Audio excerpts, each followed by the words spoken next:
People in airports across the country might just say, "What is that?"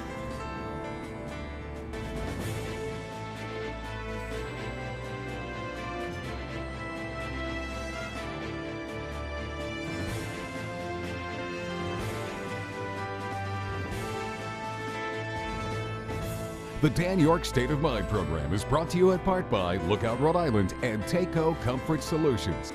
To be honest with you, people in Rhode Island might just say, what is that? But the explanation is fairly self-explanatory. Glad to have you aboard. Thanks very much for tuning in tonight. We're going to talk a little bit of marketing in the state of Rhode Island. And this is, you know, when I get on the radio and talk about marketing in the state of Rhode Island, the phones fill up with every Tom, Dick, and Harry who thinks they're the smartest person on the planet. I would suggest to you that there's a lot of science that goes along with marketing. There's a lot of data. There's a lot of analytics. There's a lot of compilation of information that comes out to at least a target of what it is that you're trying to accomplish. You know, what is the product? What is the marketplace? How do you connect the marketplace to the product? All that kind of stuff. There's science involved. But at the end of the day, it's kind of like your gut says, well, that'll work. And Rhode Island is making an interesting play with a significant investment out of state to bring people into state. We're going to talk to the marketing officer who's involved with that coming up in just a moment. But here's a Channel 12 report on something that you might find, I don't know, you tell me. It's a quahog stuffed with breadcrumbs and herbs, often served up with lemon and your favorite hot sauce. The stuffie. It's a Rhode Island must-have. Now travelers passing through Los Angeles, Detroit, Atlanta, and Baltimore will soon see a giant-sized stuffie installation inside those airports. We don't play with our seafood in Rhode Island, so this will be as accurate a representation as we can. The giant stuffies are a small part of a $4.5 million tourism campaign. The cost and measurements of the replica are still in the works, but they are expected to be in those 4 major airports sometime in June. Rather than showcase Rhode Island's state appetizer, calamari, the idea is to highlight something unfamiliar to most. It's something that outside of state borders people don't necessarily know. And so it'll excite them to find out, what is this? It's going to make them stop. And at the end of the day, that's what we want. Next to the stuffie will be a Rhode Island banner with a QR code leading wandering minds to learn more about the ocean state. A miniature Newport mansion installation is also being considered. It's not just going to be a small tabletop something. You want to walk by it and have it absolutely catch your attention and grab a photo and engage from there. Okay. Anika Kimble-Huntley is the Chief Marketing Officer for Rhode Island Commerce, which is the big agency that serves doing business in the state. Welcome. Thank you. Glad to have you. I appreciate it. Is this your brainstorm? Yes, it is, along with our agency and our team at Commerce. All right, thank you for your time, and we're out. We'll see you next week. I'm kidding. Where do we start? How do we get inside the sandwich or inside the quahog? First of all, let's get this figured out. Okay.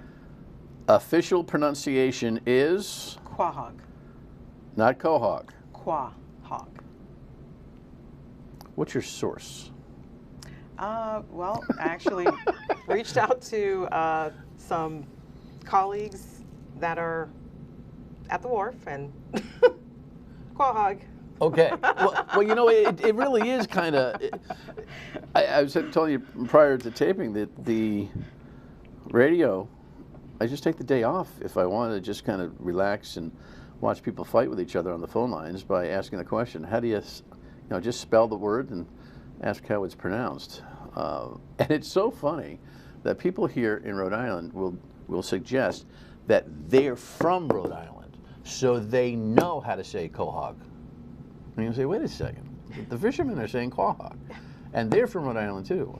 And so it's just, I don't know, it cracks me up. It's very much like East Greenwich or West Greenwich. The people from Rhode Island say East Greenwich.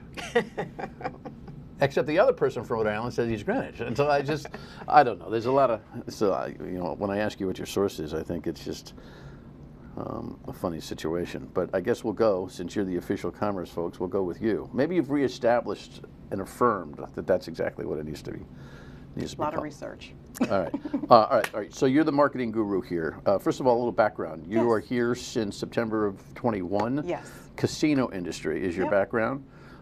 Before we get into the interesting part about this marketing play, talk to me about your prior experience and how it advises you in your job.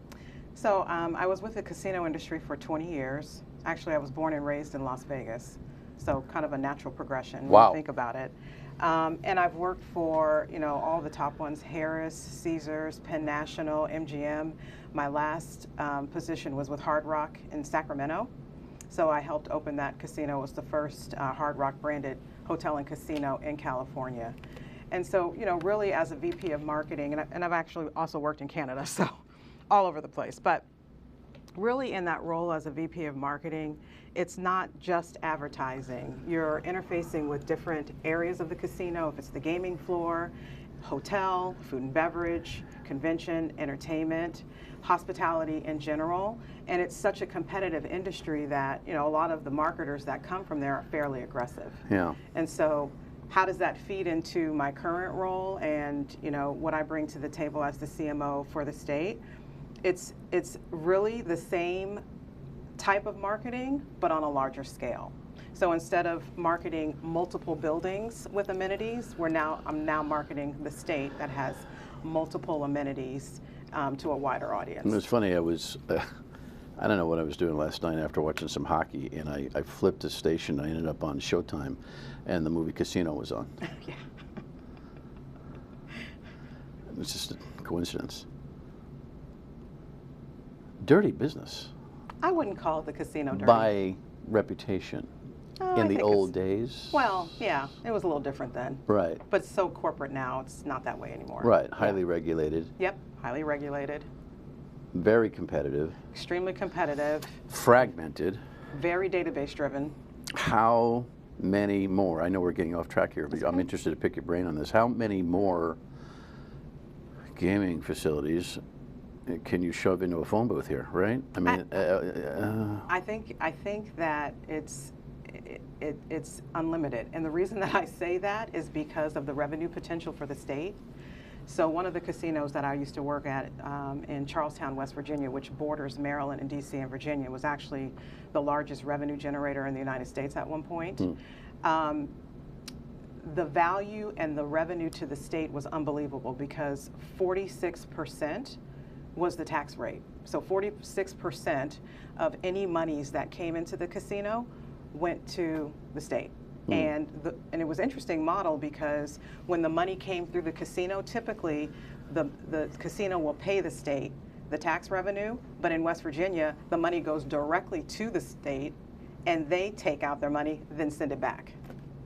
So well, I think it's a tax play. Well, interesting. Here in Rhode Island, I think a lot of people misunderstand that Twin River is actually a sales agent, at least a significant portion of the floor, a sales agent for the state lottery.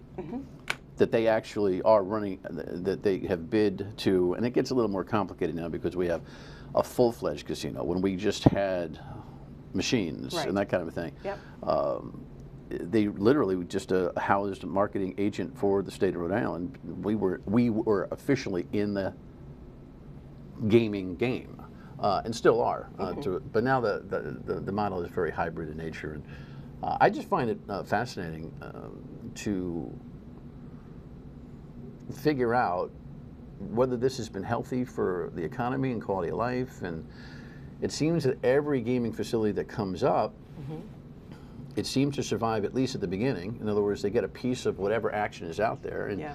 you know this. If you put a McDonald's and a Burger King next to each other, people go, "Oh, geez, you're going to split the burgers." No, you double the actual use of the product. Are we adding gaming? I promise we'll get to qualities. No, it's fine. Are we adding gaming to the disposable income choices of Americans? Yeah. In an unhealthy way? I wouldn't say it's in an unhealthy way because a lot of gamblers come with a set wallet. So they know that today they'll spend $1,000. When there's a lot of competition in the market and you have a lot of the casinos competing with various offers, Now you're just taking that same gamer who has that particular budget and you're just splitting their wallet. And that's one of the things that we used to call in the gambling industry that, you know, players are promiscuous.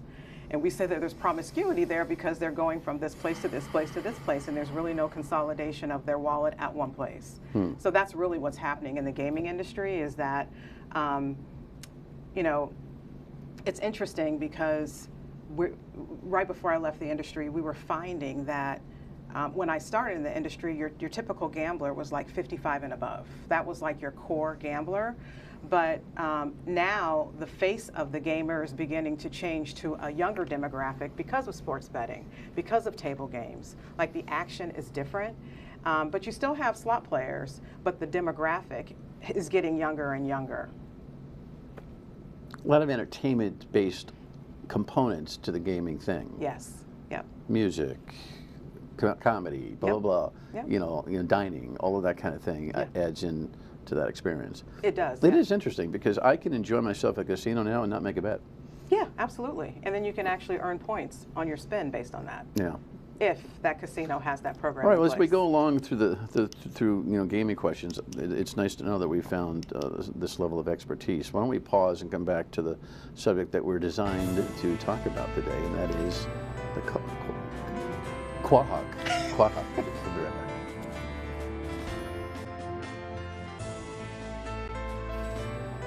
Rhode Island, the ocean state, where our restaurant and fishing industry have been decimated by this pandemic. And our state appetizer, calamari, is available in all 50 states. I have to tell you, when that part of the nominating speech for the presidency came up in the convention, I was like, oh, come on, Joe. State Representative Joe McNamara, head of the Democratic Party.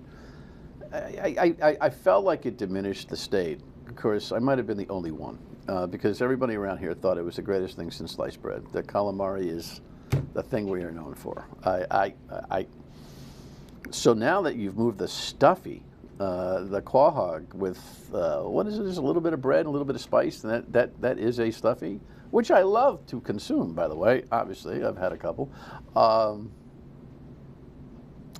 It's kind of interesting that you made this play. Tell me how that happened. So I'll just give you a little background. Yeah, so please. we have, you know. Let's talk about casinos instead. Yes. I'm kidding. No, it's fine. So as a broader, you know, marketing strategy, so really our goal is to promote the flights that are coming into Providence. So the RIAC, you know, the Rhode Island Airport Corporation has done a great job in terms of bringing the flights back. They're up to about 30 flights that are coming into Providence. Mm-hmm. And because of FAA regulations, they cannot do any kind of tourism or destination marketing. We have to, at Commerce, do that on their behalf. And so we've allocated about $4.5 million in FY23 specifically for air service marketing, where we are currently in 17 of the 30 markets. And we're doing billboards, we're on TV, we are on Spotify, and we are putting messaging out there to people in Atlanta and Baltimore and Philly saying, hey, these are all the beautiful things that you can do in Rhode Island. Why don't you come in and visit, book your flight today? So as part of that strategy, we have, you know, all of our traditional marketing that we do. And our thought was to bring in some more experiential marketing, which is where we came up with the installations and events. And so as part of that— Experiential marketing is defined as something you can touch, taste, feel, that kind of a thing? Yep, interactive. Right. So where we can display something and there's a brand ambassador there to talk to you about the state, to talk to you about all the wonderful things that you can do. So you get a human next to the replica? Yes, yeah, and so that's really— Round the clock at airports? No, not round the clock. So there's two things that we're doing. With the installations in the airports, and you know, we chose the stuffie because it's a lesser known delicacy here in the state. Calamari is the official appetizer. Right. You can get calamari anywhere. And we particularly are focused on what is the unique proposition and selling point for the state, really. And when we were looking at the different food options, there's coffee milk, there is the stuffie, There's a lot of varieties out there, but the one that's lesser known between the calamari and the stuffie is the stuffie. So that's really how we came up with that. But in terms of the installation, our thought was, let's create something that has never been seen before. Let's create something that is going to drive awareness of something that is really specifically known to Rhode Island. And as part of that, capture the foot traffic that's coming through our target airports, where we'll have brand ambassadors there once you come over, because people are going to come over and check it out, and then start to sell the benefits and why you want to come to Rhode Island. When there is not a brand ambassador there, there's going to be QR codes that people can scan on their phone, and there's opportunities for them to be able to enter to win, you know, a grand prize trip to come to Rhode Island, as well as enter to win drawings for swag.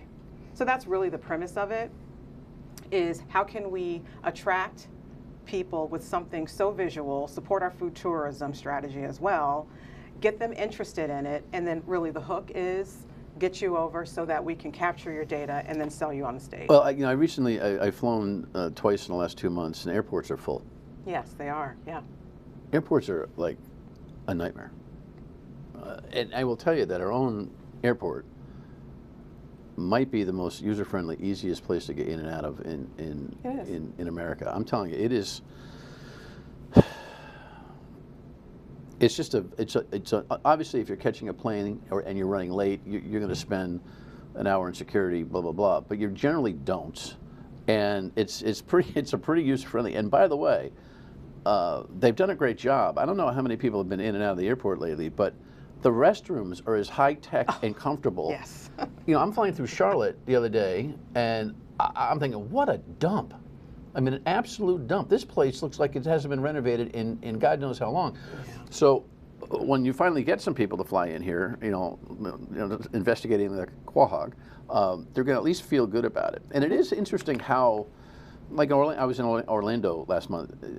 I mean, they're the consummate marketers of themselves in the airport. Yeah, they are. We do a pretty good job with the display that we have here. Where will these displays be in the airports? I mean, are they going to be in the main areas? Do you have to negotiate for space? We do have to negotiate with space, so it'll be different in each airport. Really, the best place that I believe that it should be is where all of the connectors kind of intersect. So someplace that's very prominent, but also someplace that's on the other side once you get past security and you're inside. Right. Yep. So we have a captive audience. I mean, if you're able to put mini ones around as you're waiting for your plane, because you sit around staring at each other trying to get a seat, and if you get up for coffee, you lose it, type of thing. It's really incredible the amount of foot traffic that's there. Does your data show that this might be a more efficient use of messaging than a television, broad-based, traditional media campaign? Yeah, so we've actually, believe it or not, we were looking at some marketing, advertising with Boingo. Are you familiar with Boingo? No. Okay, so with Boingo, when you're in the airport, most airports, when you want to connect to Wi-Fi, you have to connect through a service called Boingo, but you have to give them your information in order to do that. So we were looking at doing some takeovers of Boingo advertising opportunities. But we felt that because an installation is real time, you don't have to download it. You're literally walking past it. You see it. There's people there. People are inherently curious. Yeah. That would be a more effective use of the advertising. So tell me, what are the metrics and what is the timeline to be able to say, yep, we were right? Yeah. So the metrics would be because there's a QR code associated with it and brand ambassadors, we'll actually be able to count the number of people who have interacted with that particular display. And if I have my way, and we'll see what the airports say, I would love to have cameras on it, because I don't know if people realize that when you go to certain malls in America, when you go to the directory and you're looking at the directory, there are cameras looking back at you, and they're actually counting the number of people who are interacting and passing those directories. Big Brother, huh? Yeah, a lot of Big Brother. So I would love to be Big Sister. Sister. Well, interaction with the QR code's one thing, but feet on the ground coming into the airport is the ultimate. Do you have a guess as to what kind of increase in airport traffic that you can generate, or Yeah, or people from Philly deciding to drive up and check out the beaches? Yeah. So what we're doing is we're working closely with the airport, because the information that they're able to provide us is load factor. How many people are actually getting on the airplane based on our marketing efforts. So with that information, we'll be able to quantify the effect that advertising has had on load factors. Did you get all that? See, it's not just a gut call. When we come back, other priorities for a couple minutes here for the state schools.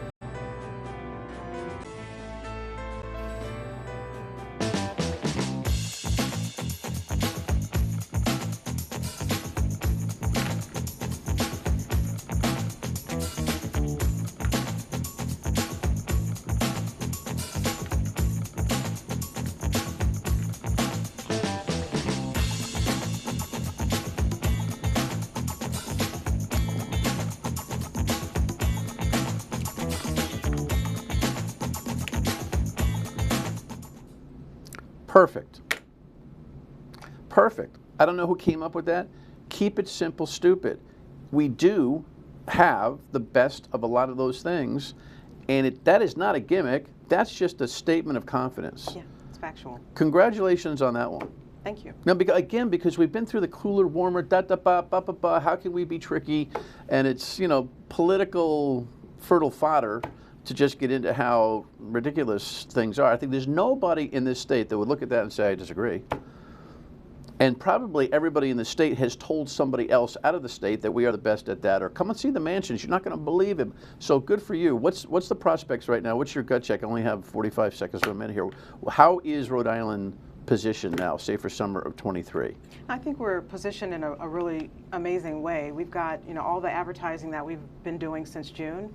We're at 294 million impressions, and that doesn't include PR, which is at, we ended 2022 at 6 billion. So people are very aware of Where's us. that spot airing? That's airing in LA, Baltimore, DC, Atlanta, Philadelphia. Part of this 4.5 million New or York. more? This is inclusive of the 4.5 million. So the Quahog display is included in all of this, this is experiential and very traditional small marketing. piece. Yeah, and I would like to share too that that is actually going to be airing during Jennifer Hudson. So we had a partnership, a very small partnership with them, where Rhode Island's being positioned as a destination on her show, and that airs on May 23rd. All right, good. Yeah. Come do the radio with me soon. We'll talk more about it. Okay. Congratulations, some good work, seems like. Appreciate it. Final word when we come back, students. We are the best at all that stuff. See you later. Bye.